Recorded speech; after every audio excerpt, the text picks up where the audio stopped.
സൗഹൃദത്തിനുമപ്പുറം ചില ആത്മബന്ധങ്ങളുണ്ട്. ഒരുപക്ഷെ നമ്മളിൽ ഓരോരുത്തർക്കും ഉണ്ടാകാം ഇതുപോലൊരു സോൾമേറ്റ്, അല്ലെങ്കിൽ ബെസ്റ്റ് എന്നൊക്കെ പറയുന്ന ഒരാൾ. അല്ലെങ്കിൽ കൂടുതൽ പേർ അവർ നമ്മുടെ റിയൽ നെയിം ഒരിക്കലും വിളിക്കില്ല. അവർക്ക് ഏറ്റവും ഇഷ്ടപ്പെട്ട തെറികളാവും മിക്കപ്പോഴും മറ്റുള്ളവരുടെ ഇടയിൽ വിളിക്കും. പക്ഷേ സ്നേഹം കൂടുമ്പോൾ അവർക്ക് ഏറ്റവും ഇഷ്ടമുള്ള നെയിംസ് വെച്ച് നമ്മളെ വിളിക്കും. മറ്റു ഫ്രണ്ട്സിൻ്റെ ഇടയിൽ മാക്സിമം നമ്മളെ വെറുപ്പിക്കും. ബട്ട് ഉള്ളിൻ്റെ ഉള്ളിൽ ഒടുക്കത്തെ ഇഷ്ടമാവും. മറ്റുള്ളവർ നമ്മെക്കുറിച്ച് എന്തെങ്കിലും മോശമായി പറഞ്ഞാൽ പുറമേ ചിരിച്ച് ഉള്ളിലൂടെ നല്ല കിടുപ്പണി കൊടുത്തിരിക്കും. നമ്മുടെ കൂടെ അല്ലാതെ മറ്റുള്ളവരുടെ കൂടെ കൂടുതലിരിക്കുന്നതോ സംസാരിക്കുന്നതോ കണ്ടാൽ ചങ്ക് പിടഞ്ഞിട്ടാണെങ്കിലും സഹിക്കും. പക്ഷെ പിന്നീട് എപ്പോഴെങ്കിലും ഈ കാര്യം പറഞ്ഞ് ചുമ്മാ വെറുതെ സെൻറ്റി അടിച്ചുകൊണ്ടിരിക്കും. മറ്റുള്ളവർ നമ്മെ കെയർ ചെയ്യുന്നത് കണ്ടാൽ സഹിക്കില്ല. നമ്മൾ ചെറുതായി ദേഷ്യപ്പെട്ടാൽ പോലും പെട്ടെന്ന് സങ്കടം വരും. മറ്റു കൂട്ടുകാരുടെ ഇടയിൽ മൈൻഡ് ചെയ്തെന്ന് വരില്ല. പക്ഷേ ഓരോ 10 സെക്കൻഡ്സ് കൂടുമ്പോഴും നമ്മുടെ കണ്ണുകൾ അവരെ ഒന്ന് കണ്ണോടിക്കും. നമ്മുടെ കണ്ണൊന്ന് നിറഞ്ഞാൽ കൂടെ കരയും. എന്ത് ചെയ്തിട്ടാണേലും നമ്മെ വീണ്ടും ഹാപ്പിയാക്കും. സങ്കടം വരുമ്പോൾ ആദ്യം ഓർമ്മ വരുന്നത് അവരുടെ മുഖമാവും. ക്ലാസ്സിലെത്തിയാൽ ആദ്യം കണ്ണുകൾ തിരയുന്നത് അവരെയാവും. നമുക്ക് വേണ്ടി ഏതറ്റം വരെ പോകും. തമ്മിൽ വഴക്കിടാത്ത ദിവസങ്ങൾ അപൂർവങ്ങളിൽ അപൂർവമായിരിക്കും. പിണങ്ങി നടക്കുമ്പോഴും മനസ്സില്ല മനസ്സോടെ ആണെങ്കിലും ഫുഡടിക്കുമ്പോൾ നീ കഴിക്കുന്നില്ലേ, നീ കഴിച്ചോ എന്ന് ചോദിച്ചിരിക്കും.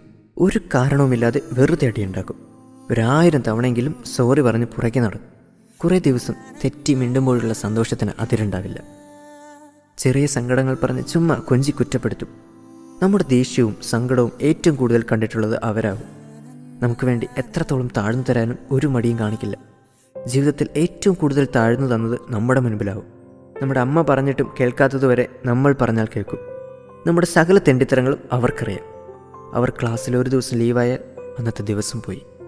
അവരുടെ കൂടെ ഒരു സെക്കൻഡ് ചിലവഴിക്കുമ്പോൾ കിട്ടുന്ന ഹാപ്പിനെസ്, ആ സന്തോഷം മറ്റു ഫ്രണ്ട്സിൻ്റെ കൂടെ ഒരു മണിക്കൂർ ഇരുന്നാൽ പോലും കിട്ടില്ല. ഒരു കാര്യവുമില്ലെങ്കിലും ചുമ്മാ എന്തെങ്കിലുമൊക്കെ സംസാരിച്ചുകൊണ്ടിരിക്കും. ബർത്ത്ഡേക്ക് ഷാർപ്പ് 12 മണിക്ക് വിഷ് ചെയ്യും. അവർക്ക് വേണ്ടി എത്ര പണം ചിലവഴിച്ചാലും കണക്ക് വയ്ക്കില്ല. അവർ തമാശയ്ക്ക് പോലും എന്തെങ്കിലും ഒരു കാര്യം ആവശ്യപ്പെട്ടാൽ അതെപ്പോൾ നടന്നെന്ന് ചോദിച്ചാൽ മതി. പറയാതെ തന്നെ നമ്മുടെ മനസ്സ് വായിക്കും. നമ്മുടെ സങ്കടം എന്താണെന്ന് ഇങ്ങോട്ട് പറയും. ആരൊക്കെ തേച്ചിട്ട് പോയാലും അവസാനം വരെ കൂടെ നിൽക്കാൻ അവരെ ഉണ്ടാകും. അവർ നമ്മുടെ മുൻപിൽ ഒരു ചെറിയ കുട്ടിയെ പോലെ നിന്നു തരും. അല്ലെങ്കിൽ നമ്മളങ്ങനെ നിന്നു കൊടുക്കും. എത്ര സമയം വേണമെങ്കിലും നമുക്ക് വേണ്ടി ചിലവഴിക്കും. നമ്മുടെ ഒട്ടുമിക്ക സ്റ്റാറ്റസുകളും DPകളും അവർക്ക് വേണ്ടിയായിരിക്കും. അതുപോലെ തന്നെ തിരിച്ചും. ചുമ്മാ അവരുടെ സ്റ്റാറ്റസും DPയും ഇടയ്ക്കിടയ്ക്ക് ചെക്ക് ചെയ്യും. അവരുമായിട്ടുള്ള ചാറ്റ് വീണ്ടും വായിക്കും. ഒരു രസത്തിന്. ഒരുപക്ഷെ അവരുടെ കൂടെ ഈ ലോകം മുഴുവൻ കറങ്ങാൻ മുടിഞ്ഞ ആഗ്രഹമുണ്ടാകും.